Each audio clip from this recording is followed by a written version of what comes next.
اعوذ باللہ من الشیطان الرجیم بسم اللہ الرحمن الرحیم۔ سیدہ عائشہ صدیقہ رضی اللہ تعالیٰ عنہ راوی ہیں۔ الترغیب و ترہیب میں حدیث ہے، پیارے حبیب کریم سید عالم صلی اللہ تعالیٰ علیہ وسلم نے ارشاد فرمایا کہ حضور ایک دن مجمع صحابہ کے مجمع میں حضور نے پوچھا، بتاؤ اسلام کی سب سے مضبوط بنیاد کیا ہے؟ ایک صحابی نے کہا، یا رسول اللہ نماز پڑھنا۔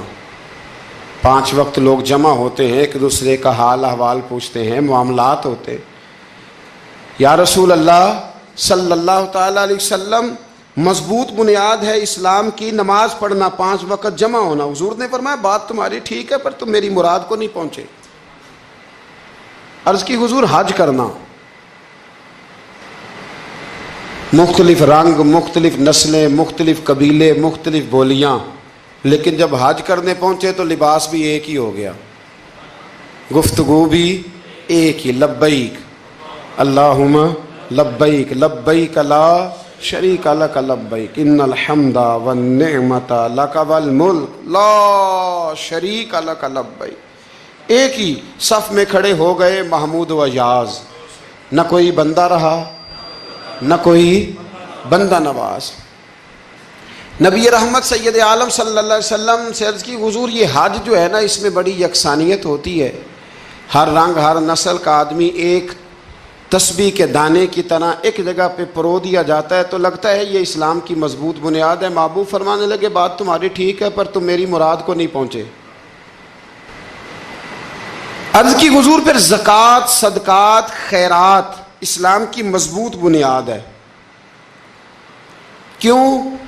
وہ اس لیے کہ غریب امیر کو دیتا ہے، امیر غریب کو دیتا ہے، اور غریب امیر سے لیتا ہے، تو ایک رشتہ بنتا ہے، ایک تعلق بنتا ہے۔ محسن کا اور احسان مند کا بڑا گہرا رشتہ ہوتا ہے، بڑا، ایک دوسرے سے پیار کرتے ہیں، ایک دوسرے کو چاہتے ہیں، ایک دوسرے کے لیے اچھے جملے بولتے ہیں، ایک دوسرے کے لیے ہمیشہ ان کے جذبات ٹھنڈے میٹھے اور اچھے ہوتے ہیں، تو لگتا ہے یہ اسلام کی مضبوط بنیاد ہے۔ حضور فرمانے لگے، بات تمہاری ٹھیک ہے، پر تم میری مراد کو نہیں پہنچے۔ تو پھر صحابہ عرض کرنے لگے، حضور ہماری رعایت فرما دیں، پھر ایک رحمت کی نظر کر دیں، آپ ہی بتا دیں اسلام کی مضبوط بنیاد کیا ہے۔ تو محبوب فرمانے لگے، اسلام کی مضبوط بنیاد ہے اللہ کی رضا کے لیے کسی سے محبت کرنا۔ کس کی رضا کے لیے؟ خالص اللہ کی رضا کے، اور اللہ کی رضا کے لیے کسی سے بغض رکھنا، عداوت رکھنا، اللہ کی رضا کے لیے، محبت بھی اللہ کے لیے، عداوت بھی، ذاتی دشمنی کوئی نہیں، ذاتی اختلافات کوئی نہیں، ذاتی رنجشیں کوئی نہیں، ذاتی لڑائیاں کوئی نہیں، ذاتی جھگڑا کوئی نہیں، خالص اللہ کی۔ ہمارے ہاں لڑائیاں ذاتی لڑی جاتی ہیں، اس نے مجھے شادی پہ دعوت نہیں دی، اس نے مجھے پروٹوکول نہیں دیا، یہ کہاں پہنچ گیا، میں کہاں رہ گیا، ذاتی لڑائیاں لڑی جاتی ہیں، دینی نہیں، مذہبی نہیں، اخلاقی نہیں۔ دیکھیں آپ، چاہیے تو یہ تھا نا کہ شادی کے موقع پر یہ لڑائی نہ ہوتی کہ اس نے مجھے پوچھا کیوں نہیں، لڑائی یہ ہوتی کہ یار تو غیر شرعی کام کوئی نہ کرنا، اللہ رسول کی ناراضگی والا کام کوئی نہ کرنا، اگر تو نے کیا تو میں نے کوئی نہیں آنا، اگر تو یہ حرکت کرے گا تو پھر میرا تیرا معاملہ درست نہ رہ سکے گا۔ یہ لڑائی ہونا چاہیے تھی، نہ کہ یہ لڑائی ہوتی کہ مجھے بلایا کیوں نہیں، پروٹوکول کیوں نہیں دیا، اعزاز کیوں نہیں دیا۔ تو حضور نے فرمایا، اسلام کی مضبوط گرہ، اسلام کی مضبوط بنیاد ہے اللہ کی رضا کے لیے محبت کرنا، اور اللہ کی رضا کے لیے کسی سے عداوت رکھنا۔ حضرت موسیٰ کلیم اللہ علیہ نبینا علیہ الصلوۃ والسلام پر اللہ کریم نے وحی فرمائی کہ اے موسیٰ، اے میرے کلیم، میرے لیے بھی کوئی کام کیا ہے؟ عرض کی، اللہ میں نے نمازیں پڑھی، روزے رکھے، تبلیغ کی۔ فرمایا، وہ تو آپ کی ذمہ داریاں تھیں، وہ تو آپ نے اپنے لیے کیا، میرے لیے بھی کچھ کیا ہے؟ رب کریم نے پوچھا، موسیٰ میرے لیے بھی کچھ کیا ہے؟ عرض کی، اللہ یہ سارا کچھ فرمایا مالک تیرے لیے کیا؟ کہا یہ تو آپ نے اپنے لیے کیا، آپ کی ذمہ داریوں میں شامل تھا، مالک تیرے لیے کیا ہے؟ فرمایا، کسی بندے سے محبت کی ہے کہ یہ اللہ کا بندہ ہے؟ کسی بندے سے محبت کی ہے کہ یہ اللہ کا بندہ ہے یا کسی کے ساتھ تمہاری صرف اس لیے ناراضگی ہو کہ یہ اللہ کا نافرمان ہے، اللہ رسول کا دشمن ہے، معاذ اللہ بے ادب ہے، میرے بھائی سمجھ لیں اچھی طرح اور اپنے دل کے کونے میں یہ بات بٹھا لیں کہ زندگی میں جو کام کریں وہ اللہ کی رضا کے لیے، چھوٹا سا بھی خیر کا کام۔ میرے رسول کریم علیہ السلام کا جو سب سے پہلا فرمان ہے نا بخاری میں، وہ یہ ہے کہ انما الاعمال بالنیات، تیرے عمل کا دار و مدار تیری نیت پر ہے، تیرے ارادے پر ہے۔ بنیاد تمہاری نیت ہے، بنیاد یہ ہے کہ تمہارا اندر سے اس کام کے لیے ذوق کیا ہے، شوق کیا ہے۔ اگر وہ بنیاد مضبوط ہے تو پھر عمل کی جو آپ چھت ڈالیں گے وہ ساری چھت بھی مضبوط ہے، لیکن اگر ارادے کچے ہیں، کمزور ہیں، سازشیں ہیں، رنجشیں ہیں، اندر معاملات گڑبڑ ہیں، تو پھر کبھی دیواریں مضبوط ہو سکتی۔ نیتیں اچھی کریں۔ بڑی سادی مثال، بڑی صاف ستھری، مولا کائنات شیر خدا حضرت علی المرتضیٰ کرم اللہ تعالی وجہ الکریم نا، آپ ایک جگہ جنگ لڑنے کے لیے گئے، جہاد ہو رہا ہے۔ عرب کے جو لوگ ہوتے تھے وہ دشمن کو سزا بڑی سخت دیتے تھے۔ بعض لوگ مطالبہ بھی کرتے ہیں نا سخت سزا کا۔ ہمارا سرائکی کا ایک شاعر ہے، وہ کہا کرتا ہے جے تنگ ہے ساری زندگی تو تے دے سخت سزا تیری جان چھٹے، ساکو مار نہ شاکر کستاں وچ یک لخت مکا تیری جان چھٹے۔ عرب کے لوگ نا سخت سزا دیتے تھے، سخت، وہ اذیت دیتے، کبھی انگلی کاٹ دیتے، کبھی ہاتھ کاٹ دیتے۔ مختار سقفی نے جب امام علی مقام رضی اللہ تعالیٰ عنہ کے قاتلوں کو قتل کیا تو زیادہ تر کی گردنیں نہیں کاٹی تھی، بلکہ اس نے ہاتھ پیر کاٹ کے لوگوں کو جنگلوں میں پھینک دیا تھا، تڑپ تڑپ کے لوگ مر گئے۔ اسلام اس اذیت کا قائل ہے۔ اہل عرب اذیت دیتے تھے، بلکہ دشمن جب نڈھال ہو کے گر جاتا تھا نا تو اس پر گھوڑے دوڑا دیتے تھے، گھوڑے دوڑ جاتے تھے اس پر، لاشیں مسک کر دیتے تھے، ناک کان آنکھیں نکال ڈالتے تھے، ٹکڑے کرتے تھے وجود کے، اذیت دیتے تھے۔ تو جب کوئی آدمی کسی کے نرغے میں آ جاتا تھا نا، قابو میں آتا تھا، تو اس کی خواہش ہوتی تھی کہ میں مارنے والے کو غصہ دلاؤں تاکہ مجھے جلدی مار دے، اذیت نہ دے، تکلیف نہ دے، مجھے جلدی مار ڈالے، جلدی قتل کر ڈالے۔ یہ ان کا مزاج ہوتا تھا، رویہ ہوتا تھا۔ حضرت مولا علی شیر خدا کرم اللہ تعالی وجہ الکریم دشمن پر غالب آ گئے۔ جب غالب ہوئے تو اس نے معاذ اللہ حضرت علی پر تھوک دیا۔ کافر تھا، اس کا ارادہ یہ تھا کہ میں حضرت علی کو غصہ دلاتا ہوں تاکہ یہ مجھے جلدی مار دے، لیکن اسے نہیں پتا تھا یہ علی ہے، اسے نہیں خبر تھی کہ یہ جو خمیر ہے نا، ان کی تربیت مدینے والے محبوب نے فرمائی ہے۔ یہاں جو چمک دمک ہے اس کا رنگ ساری دنیا سے نرالا ہے، انوکھا ہے، شاندار ہے، وزادار ہے، کمال ہے۔ کہا حضرت علی پر معاذ اللہ میں یہ کام کرتا ہوں تاکہ وہ جلدی قتل کر دیں گے، لیکن جب اس نے مولا علی کی طرف یہ نازیبا حرکت کی تو حضرت علی نہ تلوار چھوڑ کے پیچھے ہٹ گئے۔ توجہ کرنا، رزلٹ دیکھنا، مولا علی پیچھے ہٹ گئے اور فرمانے لگے جا تو آزاد ہے۔ وہ کہنے لگا میں آزاد ہوں، کس طرح، کیسے؟ تو حضرت علی فرمانے لگے میرا تیرا ذاتی جھگڑا تو کوئی نہیں نا، نہ تو نے میری زمین پہ قبضہ کیا، نہ میرا مال لوٹا، نہ میری عزت پر ہاتھ ڈالا، میرا تیرا جھگڑا اللہ کی رضا کے لیے، خالص اس لیے کہ تو اللہ کی نافرمانی کر رہا، خالصتاً اس لیے تیرا اور میرا یہ جھگڑا ہے۔ باقی جہاں تک تعلق اس بات کا ہے کہ اب تو نے میری ذات شامل کر دی، اب تو نے مجھے تکلیف دے دی، اب تو نے مجھے اذیت میں مبتلا کر دیا، تو حضرت مولا علی شیر خدا فرمانے لگے اب ذات آ گئی ہے میری بیچ میں، اب میری ذات بیچ میں آ گئی ہے، اب اگر میں تجھے قتل کروں گا تو لگے گا میں نے اپنے ذاتی غصے میں قتل کیا ہے، لہٰذا اب معاملہ یہ ہے کہ میں تجھے آزاد کرتا ہوں، اب تو چھٹی کر سکتا ہے، جا سکتا ہے، دوبارہ کبھی میرے ہاتھ آئے گی تو دیکھی جائے گی۔ مولا کائنات نے اسے چھوڑ دیا، لیکن وہ حضرت علی کا غلام بن گیا۔ وہ غلام بن گیا، کہنے لگا علی اب سمجھ آئی ہے کہ دین کتنا شاندار ہے، دین کتنا اعلیٰ ہے، دین کی قدریں کتنی پاکیزہ اور کتنی حسین ہیں اور کتنا منور ہے محبوب کریم کا دین، آپ مجھے کلمہ ہی پڑھا دیں۔ گویا جو بندہ تلوار سے فتح نہ ہو سکا وہ مولا علی کے خلوص سے فتح ہو گیا۔ حضرت علی کے خلوص سے، للہیت سے، اللہ کے ساتھ جو ان کا رشتہ تھا، اس رشتے کی برکت سے وہ آدمی فتح ہو گیا۔ میرے بھائی، ہمارے معاملات کے اندر للہیت ختم ہوتی جا رہی ہے، خلوص نہیں رہا، کرامتیں ہیں، کہانیاں ہیں، داستانیں ہیں، الزامات ہیں، جھوٹ ہے، فریب ہے، فراڈ ہے، بڑا کچھ ہے۔ اگر نہیں ہے تو خلوص نہیں ہے، اگر نہیں ہے تو ہمارا اللہ اور اس کے رسول کے ساتھ رضا والا معاملہ نہیں ہے۔ کسی چیز کو اس کی حقیقت کی بجائے ہم تصورات کی دنیا میں جا کے، خیالات، توہمات اور افواہوں کی دنیا میں جا کے اس کو قبول کرتے ہیں۔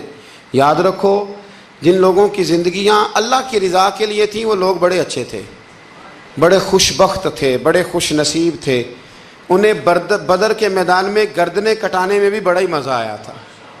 انہیں آپ دیکھیں نا، احد کے میدان میں جانے دینے میں بھی انہیں بڑا مزہ آیا۔ جب آدمی میں خلوص ہوتا ہے تو اس کے لیے جان قربان کرنا بھی آسان ہو جاتا ہے، لیکن جب خلوص نہیں ہوتا پھر گفتگو ہوتی ہے، پھر باتیں ہوتی ہیں، پھر داستانیں ہوتی ہیں، پھر کہانیاں ہوتی ہیں، پھر لب و لہجہ ہوتا ہے، پھر منصوبہ سازی ہوتی ہے، پھر ہیلے بہانے، پھر سغرے کبرے جوڑ کے لوگ کہانیاں اور داستانیں بناتے ہیں۔ خلوص اور للہیت کے ساتھ اللہ کی بارگاہ میں جھکیں، عبادتوں کا، ریاضتوں کا، تلاوتوں کا جتنا اللہ ہمیں موقع دیتا ہے اس میں خلوص شامل کرنے کی کوشش کریں، للہیت شامل کرنے کی کوشش کریں، اللہ کی رضا شامل کرنے کی کوشش کریں۔ میرے نبی رحمت صلی اللہ تعالی علیہ وسلم نا حضرت معاذ ابن جبل کو جب یمن کے لیے روانہ کرنے لگے تو رسول پاک علیہ السلام نے بڑی نصیحتیں فرمائیں۔ ان نصیحتوں میں درد بڑا تھا۔ کیوں؟ اس لیے کہ حضور نے انہیں بتلایا تھا کہ جب تم واپس آؤ گے تو میری تمہاری ملاقات نہیں ہوگی، تم میری قبر سے گزرو گے۔ اکھاں جدوں میٹیاں زمانہ مینوں روے گا، اپنا تے اپنا بیگانہ مینوں روے گا، جدوں نہ میں دسیا میں خاراں نوں میں خانے وچ، جام ٹوٹ جان گے تے میں خانہ مینوں روے گا۔ کئی لک لک رون گے تے کئی بک بک رون گے، گلیاں دا ایانا تے سیانا مینوں روے گا۔ اور کیا خوبصورت بات انہوں نے کہی تھی، مجھے بڑی پسند ہے۔ کہنے لگے بے قدراں کچھ قدر نہ جاتی، او کیتی خوب تسلی ہو، اے دنیا دار پجاری زر دے کتیاں دے گل ٹلی ہو، بک بک روسن اکھیاں تکیو ویکھ حویلی کلی ہو، تے کوچ نصیر اساں جدوں کیتی پھر پہ جانی تھر تھلی ہو، کوچ نصیر اساں جدوں کیتی پھر پہ جانی پھر کمال ہو جائے گی۔ بعد مرن دے مکھڑا میرا ہو جاوے جے تازہ، پھر سمجھ لینا محبوب میرے نے آن پڑے ہے جنازہ۔ حضرت معاذ ابن جبل رضی اللہ تعالیٰ عنہ سے حضور نے فرمایا، معاذ جب تم واپس گزرو گے نا تو میری قبر کے پاس سے گزرو گے، ملاقات نہیں ہوگی۔ تو وہ جو نصیحتیں تھیں نا اس موقع پر جب آپ گویا کسی سے آخری ملاقات کر رہے ہوتے، ان نصیحتوں کے اندر جو حسن ہوتا ہے، کمال ہوتا ہے، وہ تو جاتے جاتے کی بات، لے سجنا اساں توڑ نہیں پائی تو جان ہی دتی راہ تیرے، وہ جو جاتے جاتے کی گفتگو ہوتی ہے، وہ جو انداز ہوتا ہے بڑا کمال ہوتا ہے، اور اس کی گہرائی اور گہرائی کو وہ سمجھ سکتا ہے جس کو وہ لمحے میسر آتے، جو اس وقت اس مقام پہ کھڑا ہوتا ہے۔ حضرت معاذ ابن جبل رضی اللہ تعالیٰ عنہ تڑپ کے روئے، کہا حضور کیا فرما رہے ہیں؟ حضور کوئی خاص نصیحت تو نبی پاک نے بڑا کچھ فرمایا، ایک جملہ حضور نے یہ کہا، معاذ عمل جتنا بھی کرنا خلوص کے ساتھ کرنا۔ اور محبوب نے فرمایا تیرا خلوص کے ساتھ کیا ہوا تھوڑا عمل بھی رب کی بارگاہ میں زیادہ بنا کے تیرے لیے ذریعہ نجات بن جائے گا۔ جتنا بھی کرنا خلوص کے ساتھ کرنا، بولیے خلوص کے ساتھ کرنا، للہیت کے ساتھ کرنا، اس کے اندر کوئی کمزوری نہ آنے پائے، للہیت کے ساتھ، خلوص کے ساتھ، رواداری کے ساتھ، پیار کے ساتھ کرنا۔ میرے بھائیوں، یہ سمجھنے کا مقام ہوتا ہے کہ جب ہم اللہ اور اس کے رسول صلی اللہ علیہ وسلم کی رضا کے لیے کوئی عمل کرتے ہیں تو اس کا بھی ہمارے دل کو پتہ ہوتا ہے، اور جب اندر ریاکاریاں ہوتی ہیں تو ہمارے دل کو اس کا بھی پتہ ہوتا ہے۔ ہمیں دونوں باتوں کی خبر اب ہمیں خود سوچنا ہے، ہمیں خود فکر کرنی ہے، غور کرنا ہے کہ ہمارا انداز۔ ایک بزرگ تھے امام غزالی نے لکھا ہے، انہوں نے 7 سال پورے 5 نمازیں جماعت کے ساتھ پڑھی اور پہلی صف میں تکبیر اولیٰ کے ساتھ پڑھی۔ 7 دن نہیں پوری پڑھی جاتی 5 نمازیں پہلی صف میں پہلی تکبیر کے ساتھ۔ 7 پہلی صف میں تکبیر اولیٰ کہتے ہیں امام نے اللہ اکبر کہا پہلی تکبیر میں تو ہم نے بھی ساتھ ہی اللہ۔ پہلی صف میں 7 سال تک 5 نمازیں تکبیر اولیٰ سے بہت بڑا کارنامہ ہے، بہت بڑی بات ہے۔ مطلب بندہ یہاں سے اٹھ کے آتے، وضو کرتے، کوئی معاملہ آ گیا، کوئی مطلب اس کو حاجت ہو گئی استنجا وضو کی، تو وہ ٹائم نکل جاتا ہے، کئی دفعہ ایسے ہوتا ہے۔ 7 سال پورے نماز پڑھی، تو کہتے ہیں 7 سال کے بعد نا ایک دن 8واں سال لگا ہوا تھا، تو بزرگ فرماتے ہیں میں ذرا لیٹ ہو گیا، تکبیر اولیٰ تو مل گئی پر پہلی صف نہ ملی، تیسری صف میں جگہ ملی۔ بزرگوں کے تقوی دیکھیے گا، فرماتے ہیں تیسری صف میں میں نے نماز پڑھی تو میرے دل کے اندر خیال آیا یار لوگ کیا سوچیں گے کہ اتنا اچھا اس کا ریکارڈ تھا، پہلی صف میں یہ نماز پڑھتا تھا تو آج تیسری صف میں لوگ کیا سوچیں گے۔ فرماتے ہیں جب یہ لفظ زبان پہ آیا تو میرا ضمیر بول پڑا، جب یہ سوچ دل میں آئی تو میرا اندر تڑپ اٹھا، چھم چھم میرے آنسو نکلنے لگے، میں رویا۔ اور فرماتے ہیں لوگ چلے گئے اور میں نفل پڑھتا روتا رہا۔ میں نے کہا اللہ مجھے یوں لگتا ہے وہ 7 سال تک پہلی صف میں جو نمازیں پڑھتا رہا وہ تو لوگوں کو دکھانے کے لیے پڑھتا رہا۔ فرماتے ہیں میں نے 7 سال کی نمازیں قضا پڑھی، قضا نمازیں پڑھی، اس لیے کہ مجھے سمجھ آئی کہ وہ نماز اللہ کی رضا کے لیے نہیں تھی، وہ تو بندوں کو ریکارڈ بنانے کے لیے تھی۔ تو میں نے وہ 7 سال کی نمازیں قضا پڑھی، اور فرماتے ہیں اب دوبارہ سے جب میں جاتا ہوں تو پھر میں اپنے دل پہ غور کرتا ہوں کہ پہلی صف تکبیر اولیٰ پر، یہ بتا نیت کیا ہے، یہ بتا کہ تیرا ارادہ کیا ہے۔ شیخ سعدی فرمایا کرتے تھے تیرے وجود کا قبلہ تو سیدھا ہے، دل کے قبلے کی بھی بات بتا۔ تیرے وجود کا قبلہ درست ہے پر دل کے قبلے کی بھی، ہاں خودی کا سر نہاں لا الہ الا اللہ، خودی کا تیغ فساں لا الہ، یہ دور اپنے ابراہیم کی تلاش میں ہے۔ صنم کدا ہے جہاں لا الہ الا اللہ، صنم کدا ہے جہاں لا الہ الا اللہ، اور اگرچہ بت ہیں جماعت کی آستینوں میں پر مجھے ہے حکم ازاں لا الہ الا اللہ۔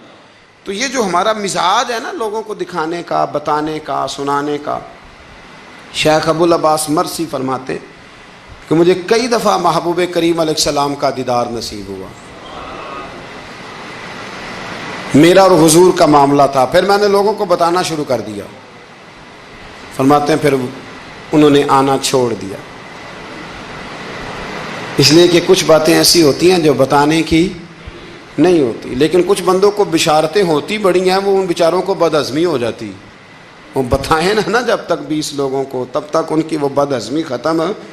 حالانکہ ہر چیز بتانے کی، دکھانے کی، سنانے کی، ہر چیز کی وضاحت دینے کی نہیں ہوتی، ہر چیز ایسی نہیں ہوتی۔ حضرت ابو ہریرہ جیسے لوگ فرمایا کرتے تھے علم کی 2 تھیلیاں، ایک کھولی ہے دوسری کھولو تو مجھے قتل کر دو، ہر چیز کو بتانے سمجھانے کی ہوتی ہے۔ تو خلوص دیکھیں کتنا ہے اس میں، للہیت کتنی ہے، اللہ کی رضا کتنی۔ الحمدللہ تعالی اس مہینے سے جو جولائی کا ہے، میرے خیال ہے 4-5 جولائی سے حج کی فلائٹ شروع ہو جائیں گی انشاءاللہ تعالی۔ خوش نہیں ہوئے آپ سن کے؟ جو جا رہے ہیں رب ان کا قبول فرمائے، اور جو رہ گئے اللہ انہیں موقع عطا فرمائے۔ ای سعادت بزور بازو نیست تا نہ بخشندہ خدائے بخشن، یہ سعادتیں بازو کی قوت سے نہیں ملتی، تبھی ملتی ہیں جب اللہ عطا کرتا ہے، جب رب اپنے فضل سے عطا کرتا ہے پھر یہ سعادتیں ملتی ہیں۔ لوگ حج کے لیے جا رہے ہیں، اور آپ کو پتہ ہے حج بھی آج کل ساتھ حج ہوتا ہے، ساتھ سیلفی ہوتی ہے، آخر تک چلتا ہے۔ ایک بزرگ تھے حضرت ابو مرتعش ان کا نام تھا، وہ فرماتے ہیں میرا چوتھا پانچواں حج تھا، نفلی حج کرنے کے لیے میں جا رہا تھا، تیاری میری مکمل ہو گئی تھی، 2-4 دنوں میں میری روانگی تھی، ارادہ میرا مضبوط تھا، معاملات سارے طے ہو گئے تھے، بس میں جانے کے قریب تھا۔ فرماتے ہیں کہ میں ایک دن گھر میں بیٹھا تھا، کریں اماں جی نے نا کہا بیٹا ذرا پتر ذرا پانی کا پیالہ دینا۔ تو فرماتے ہیں میرے دل میں خیال آیا کہ ایک تو میں عالم ہوں، صوفی ہوں، درویش ہوں، مولوی ہوں، اور دوسرا یہ کہ میری کل پرسوں تیاری بھی ہے، تو پانی تو چھوٹا بھائی بھی دے سکتا ہے، یہ کام کو بچہ بھی کر لے گا۔ میں نے چھوٹے کو اشارہ کیا ذرا پانی دینا، وہ گیا اور مٹکے سے پانی بھر کے اماں کو دے دیا۔ کہتے ہیں جب اس نے اماں کو پانی دیا نا تو میرے اندر پھر مد و جزر شروع ہوا، پھر میری ضمیر کی آوازیں اٹھنے لگیں، پھر اندر سے بلندی ہونے لگی، پھر آوازیں آئیں، اور پھر میں نے اعلان کیا، میں نے کہا اوہو یہ کیا ہوا؟ سینکڑوں اور ہزاروں میل حج کرنے کے لیے جانا میرے لیے آسان ہے، اور یہ 2 قدم اماں کو پانی دینا میرے لیے مشکل ہے، یہ کیا بات ہوئی؟ حالانکہ حج کرنے سے بھی اللہ نے راضی ہونا تھا، اور اماں کو پانی پلانے سے بھی اللہ نے راضی ہونا تھا، پر یہ میں کس جگہ کھڑا ہو گیا ہوں کہ سینکڑوں میل اور ہزاروں میل جا کے حج کرنا میرے لیے آسان ہے، لیکن پانی بھر کے لانا میرے لیے مشکل ہے۔ چند قدموں کے فاصلے پہ مٹکا پانی کا پڑا ہے۔ فرماتے ہیں بس اسی وقت پھر مجھے سمجھ آئی کہ وہ حج میں لوگوں نے ذرا حاجی حاجی کہنا ہے نا، حج میں لگا شور اٹھے گا نا کہ چھٹا حج کر کے آیا ہے، حج میں ذرا آوازیں اٹھیں گی نا ماشاءاللہ کیا بات ہے، پھول ڈلیں گے اور پتیاں گریں گی اور نام ہوگا، لیکن اماں کو پانی دینے سے کسی نے اعلان تو نہیں نہ کرنا، شاباش تو نہیں نہ دینی، کسی بندے نے آواز تو نہیں نہ اٹھانی۔ فرمایا میں اسی وقت اسی لمحے اٹھ کے ماں کے قدموں میں بیٹھا اور پیر پکڑ کے کہا اماں مجھے معاف کر دے۔ اماں کہنے لگی بیٹے کیا ہوا؟ میں نے کہا اماں مجھے سمجھ آ گئی، آج میرا نفلی ہے، میں اس سال نہیں جاؤں گا، اگلے سال جاؤں گا، اب یہ پورا سال میں تیری نوکری کروں گا، میں تیری خدمت کروں گا، تیرے پیر دباؤں گا، تیرے لیے کھانا لاؤں گا، میں تیری ڈیوٹی کروں گا، اس لیے کہ مجھے سمجھ آئی ہے کہ نیکی کا تصور اصل میں ہے کیا۔ ہم بالعموم وہ نیکی کرنے جا رہے ہوتے ہیں جو نیکی بھی ہوتی ہے اور دنیا میں اس کا نام بھی ہوتا ہے، تذکرہ بھی ہوتا ہے، اس کی وجہ سے ہمارا قد بھی اونچا ہو رہا ہوتا ہے، حالانکہ نیکی کا تصور تو بڑا چھوٹا سا ہے۔ کل معروف صدقہ، مسکرا کے ملنا بھی نیکی، رزق حلال کما کے بچوں کو کھلانا بھی نیکی، گلی سے پتھر اور کانٹا اٹھا دینا بھی نیکی، پر ہمیں تو کوئی لمبی چوڑی نیکی چاہیے، کوئی بڑی نیکی چاہیے۔ اس لیے بہت سارے ایسے لوگ ہیں جو نیکیاں ان کی پہنچ میں ہوتی ہیں وہ نہیں کرتے۔ وہ محرم کے ایام میں نا ایک جگہ پہ حاضری کا موقع ملا تو وہاں ایک صاحب کہہ رہے تھے ہم مریں گے، لڑیں گے، جانیں دیں گے، قربانی دیں گے، ہم امام علی مقام کی سنت ادا کریں گے، سارا کچھ کریں گے۔ تو بعد میں وہ میرے پاس بیٹھے تو میں نے انہیں کہا کہ جب جنگ کا موقع آئے گا تو انشاءاللہ لڑیں گے، جانے بھی دیں گے، پر ابھی آپ یہ کام کریں کہ امام حسین ایک رات میں پورا قرآن پاک پڑھا کرتے تھے، یہ والی سنت امام حسین کی شروع کریں، یہ والی سنت ابھی آپ سٹارٹ، جب وہ موقع آئے گا تو انشاءاللہ وہ کام بھی کریں گے، تو یہ والی سنت آپ سٹارٹ کریں امام صاحب کی۔ امام صاحب 100 نفل پڑھا کرتے تھے فرض نماز کے علاوہ روزانہ، 100 رکعت نماز نفل، تو آپ یہ والی سنت امام حسین کی شروع کریں نا، تو جب کربلا سجانے کی باری آئے گی تو پھر کربلا بھی سجا لیں گے، لیکن ہم نے یہ والے کام نہیں کرنے، نمازیں 5 پوری نہیں پڑھنی، ہم نے تو صرف کربلا والی سنت ادا کرنی، نعرے لگانے ہیں، وہاں تک پہنچنا ہے۔ میرے عزیز یاد رکھے، اللہ کی رضا ہر جگہ پیش نظر ہو۔ میرے رسول کریم صلی اللہ تعالی علیہ وسلم کی عالی مرتبت خدمت میں ایک جنگ کے موقع پر صحابہ نے عرض کیا تھا کہ یا رسول اللہ صلی اللہ تعالی علیہ وسلم فلاں آدمی بڑی ہمت سے لڑ رہا ہے، جہاد کر رہا ہے، بڑی بات ہے، تو حضور نے فرمایا یہ جہنمی ہے، جہاد کر رہا تھا، توجہ ہے میری بات پر، حضور نے فرمایا یہ جہنمی ہے، یہ دوزخی ہے، یہ بندہ جنتی نہیں۔ جب سرکار دو عالم صلی اللہ تعالی علیہ وسلم نے یہ بات ارشاد فرمائی تو صحابہ کہتے ہیں ہمیں تجسس ہوا کہ یہ کیا بات ہوئی، اتنی ہمت سے، جواں مردی سے، اتنی وہ دلیری سے لڑ رہا ہے اور حضور نے فرما دیا دوزخی ہے، کیسے؟ دوزگی کیسے؟ تو ایک صحابی کہنے لگے میں اس کا پیچھا کرنے لگا. جب پیچھا کرنے لگا تو اس پر نا کچھ زخم کاری لگ گئے تھے، زخم گہرے تھے. وہ زخموں کو برداشت نہ کر سکا اور ایک مقام ایسا آیا کہ اس نے خود اپنے پیٹ میں خنجر لگا کے، پیوست کر کے، خنجر مار کے یا تلوار مار کے یا نیزہ مار کے اس نے خودکشی کر لی. زخموں کی تاب نہ لا سکا. حضور نے فرمایا تھا کہ یہ جہنمی ہے. تو اس کی وہ جو بات تھی وہ صادق ہو گئی. کہتے ہیں میں فوراً بولا، میں نے کہا میرے محبوب جو فرماتے ہیں حق اور سچ ہی فرماتے ہیں. دیکھو کس موت مرا.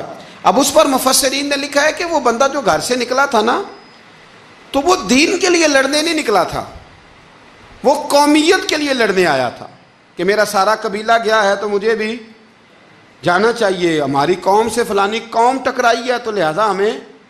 اس کی نیت میں، ارادے میں دین، للہیت اور خلوص شامل ہے. اس کی دلیل وہ حدیث ہے جس میں حضور نے فرمایا کہ عالم بھی، سخی بھی اور شہید بھی اس وجہ سے جہنم میں جائیں گے معاذ اللہ کہ ان کی خدمات کی وجہ اللہ کی رضا نہیں تھی، خدمات کی وجہ ذاتی شہرت تھی، بہادری کے دعوے تھے. سخاوت کا سبب یہ تھا کہ لوگ انہیں سخی کہیں. خلوص والا جو عمل ہوتا ہے نا، خلوص والا، وہ تو بڑا تھوڑا بھی ہو تو قبول ہوتا ہے. اس میں بڑی دیکھیں نا، اللہ کی بارگاہ میں مقدار نہیں دیکھی جاتی، معیار دیکھا جاتا ہے. مقدار نہیں دیکھی جاتی، معیار دیکھا جاتا ہے. نبی کریم علیہ السلام نے ایک جنگ کے موقع پہ اعلان کیا کہ ہر بندہ چندے میں حصہ دے، قحط کا زمانہ ہے، بہت زیادہ مال کی ضرورت ہے، ہر آدمی آئے، حصہ ڈالے، آگے بڑھے. جب سرور دو عالم صلی اللہ تعالی علیہ وسلم نے یہ اعلان فرمایا، حضور نے حکم دیا تو بڑا بڑا مال دیا. حضرت عثمان غنی نے کئی سو اونٹ دیے مال کے بھر کے، حضرت صدیق اکبر نے بھی بڑا دیا، فاروق اعظم نے بھی آدھا مال دیا، حضرت عبد الرحمن ابن عوف جیسے لوگوں نے ہزاروں اور لاکھوں دینار دیے. ایک غریب صحابی تھے، وہ فرماتے ہیں میں نے زور سے عصر تک یہودی کے باغ میں مزدوری کی، چند کلو کھجوریں ملی تو لا کے میں نے حضور کی بارگاہ میں نذرانہ پیش کیا. فرماتے ہیں میرے دل میں خیال تھا کہ وہ میری اٹی کیا کرے گی، میرا ایک قطرہ کیا کرے گا. جہاں لوگوں نے لاکھوں دیے، ہزاروں دیے تو کیا بنے گا. لیکن فرماتے ہیں قربان جاؤں، وہ ڈھیر لگا تھا مسجد نبی میں مال کا. میرے نبی نے نا وہ مال اٹھا کے جو میں نے دیا تھا اس کے اوپر بکھیر دیا. اور حضور فرمانے لگے سن بھائی، جتنا ان سب کو اجر ملے گا اتنا اللہ تجھے اکیلے کو عطا فرمائے گا، اتنا تجھے اکیلے کو ملے گا. پیچھے دلیل ہے میرے نبی پاک علیہ الصلوۃ والسلام کے فرمان کے پیچھے دلیل ہے کہ اس میں خلوص بڑا تھا، اس بندے میں للہیت بڑی تھی، اس میں ذوق تھا، شوق تھا، ہمت تھی، اس نے محنت کی تھی. تو خلوص والا تھوڑا عمل بھی زیادہ ہو گیا. چھوڑیں ریاکاریاں، چھوڑیں تصنع. کوئی بھی کام کریں تو پہلے دل سے فتویٰ پوچھیں، پہلے اپنے آپ سے پوچھیں کہ یہ جو کام میں کر رہا ہوں، جس طرف میں جا رہا ہوں، یہ بات درست ہے کہ نہیں. پھر جب آپ سمجھ لیں کہ بات درست ہے، پھر اس پر اور محنت کریں اور خلوص کا مظاہرہ کریں. اب جب نماز کی نیت کے لیے کھڑے ہوں تو پھر ایک دفعہ نیت، یہ جو نیت ہوتی ہے نا نماز کی، اس کا مقصد بھی یہ ہوتا ہے کہ ذرا نا جسم